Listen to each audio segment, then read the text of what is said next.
Sorry, cut the video off. That was clever. So we'll call this part 2.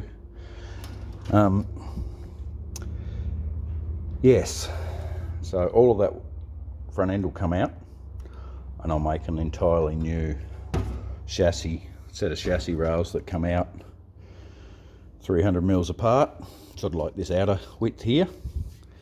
They'll come straight out there and then everything will be mounted off that, at which point when I pull it all apart I can fix these A-arms that someone's cut and bodged.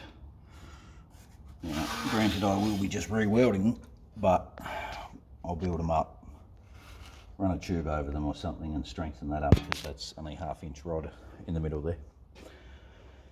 Yeah, so rebuild that. Oh, the other thing is, I don't know if you can see the dead straight line across the rack here, which is another thing you don't want to eliminate bump steer. So that rack needs to either go back a couple of inches or come forward a couple of inches in the new configuration.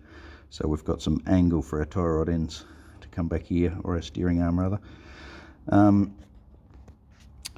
Yeah, so basically we get rid of, there we go, now you can see it a bit better. We get rid of that sort of dead straight line that's happening all through here. We want this back here and an angle on these. Again, it's all about load. If you imagine momentum hitting, where's my hand? Can't get in the camera. You can imagine the momentum hitting here.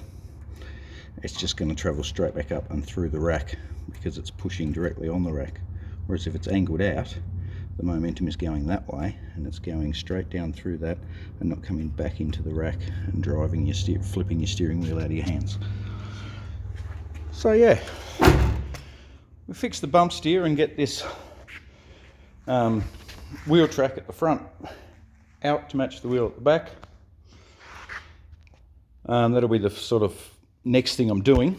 Over here you'll see, I don't know if it's an old ladder off a water tank or something like that. I just found it laying down in the scrap heap.